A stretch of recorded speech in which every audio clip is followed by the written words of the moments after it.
ছাত্র শিবিরের নোয়াখালী শহর বর্তমান সভাপতি আব্দুল মাহবুব ভাই, উপস্থিত ছাত্র শিবিরের বিভিন্ন স্তরের নেতৃবৃন্দ, আসসালামু আলাইকুম রহমতুল্লাহ।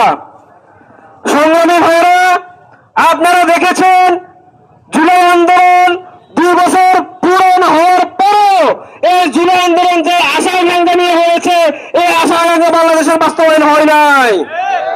সম্মানিত ভাইরা, বাস্তবায়ন কিভাবে হবে?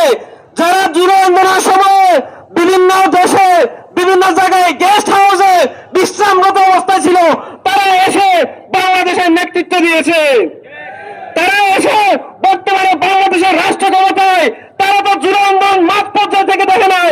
জুলাই আন্দোলন এত এত রক্ত, জুলাই আন্দোলন এত এত শ্রম, জুলাই আন্দোলন এত এত আহত হওয়া, এত এত পুরুত্ব অর্জন করা তাদের হৃদয়ে কখনো দাগ কাটে নাই।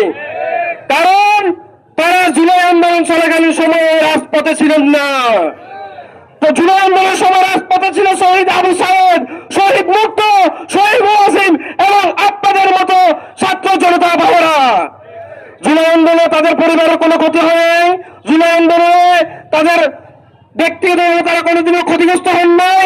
তারা ছিলেন বিদেশে, তারা ছিলেন বিভিন্ন গেস্ট হাউসে, যার কারণে এখন জুলাই আন্দোলন, যখন জুলাই আন্দোলন নিয়ে বিভিন্ন কথা হয়, তারা তাদের এই সকল বিষয় নিয়ে টিটকারি কাটে।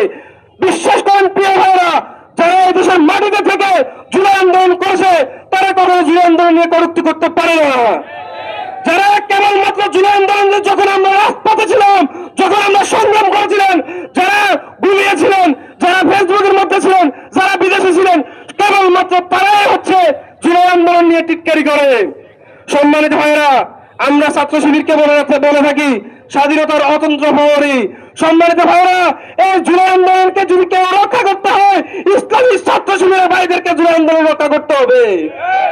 ইসলামী ছাত্র শিবিরের ভাইরা এই জুলাই আন্দোলনকে যদি রক্ষা করতে পারে, তাহলে এই দেশের জাতি, এই জাতি মুক্তির পথ দেখবে ইনশাআল্লাহ। সম্মানিত ভাইরা, আপনারা দেখেন, আজকে একটি কথা না বললে নয়, যখন আন্দোলন চলাকালীন সময়ে আপনারা দেখেছেন 1 তারিখে, আগস্ট মাসের 1 তারিখে সমন্বয়ের তালিকা প্রকাশিত হয়েছিল। ওই সমন্বয়ের তালিকা আমরা 22 জনের একটা তালিকা করতে গিয়ে আমাদেরকে অনেক বেশি হিমশিম খেতে হয়েছিল। পরবর্তীতে ছাত্র শিবিরের অনেক দায়িত্বশীলদেরকে দিয়ে আমরা এই তালিকা প্রকাশ করি। কিন্তু 5 আগস্টের পরেই অনেকেই নতুন নতুন সমন্বয়ের সাথে বিভিন্ন অপকর্মের সাথে লিপ্ত হয়ে আজকে এই জুলাই আন্দোলনকে তারা বিকৃত করার চেষ্টা করেছে। সম্মানিত ভাইরা, সেক্ষেত্রে জুলাই আন্দোলন ছাত্র শিবিরের যেরকম ভূমিকা ছিল, ভবিষ্যতে আমি এই জুলাই রক্ষার্থে আপনাদের এই ভূমিকা রাখার জন্য